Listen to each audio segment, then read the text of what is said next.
ரணில் விக்ரமசிங்க தலைமையிலான ஐக்கிய தேசிய கட்சியும் சஜித் பிரேமதாச தலைமையிலான ஐக்கிய மக்கள் சக்தியும் இணைவது மிகவும் வரவேற்கத்தக்க விடயம் என்று நுவரெலியா மாவட்ட நாடாளுமன்ற உறுப்பினர் வேலுசாமி ராதாகிருஷ்ணன் தெரிவித்துள்ளார். நுவரெலியாவில் நடைபெற்ற ஊடகவியலாளர் சந்திப்பில் கலந்து கொண்டு சமகால அரசியல் நிலவரம் தொடர்பில் கருத்து வெளியிடும் போது அவர் இவ்வாறு குறிப்பிட்டுள்ளார். இது தொடர்பில் அவர் மேலும் தெரிவிக்கையில், ரணில் விக்ரமசிங்க தலைமையிலான ஐக்கிய தேசிய கட்சியும் சஜித் பிரேமதாச தலைமையிலான ஐக்கிய மக்கள் சக்தியும் இணைவது காலத்தின் கட்டாயம். இது இதற்கு முன்னரே நடந்திருக்க வேண்டும். இவ்வாறு நடந்திருந்தால் அனைவருக்கும் நன்மை பயக்கும் விடயங்கள் நடந்திருக்கும்.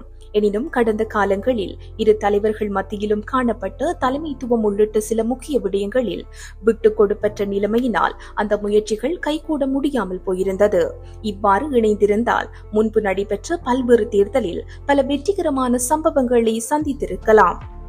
தற்போது எதிர்கால திட்டங்கள் தொடர்பில் பல்வேறுபட்ட பேச்சுவார்த்தைகளை முன்னெடுத்து இரு தரப்பினரும் இணைந்து செயற்பட வேண்டும். அதனை நாம் முழுமையாக வரவேற்பதோடு அனைத்து ஒத்துழைப்புகளையும் வழங்குவதற்கு தயாராக உள்ளோம். இது விரைவிலே நடைபெற வேண்டும் என்று நாங்கள் இறைவனை பிரார்த்திக்கின்றோம். இது விரைவிலே நடைபெற வேண்டும் என்று நாங்கள் இறைவனை பிரார்த்தனை செய்கின்றோம். அடுத்து வருகின்ற தேர்தல்களை கையாள்வதற்கு இவ்விரு கட்சிகளும் இணைந்து உரிய தலைமை வகித்து செயற்பட வேண்டியது மிகவும் அவசியம் என்று அவர் குறிப்பிட்டுள்ளார்.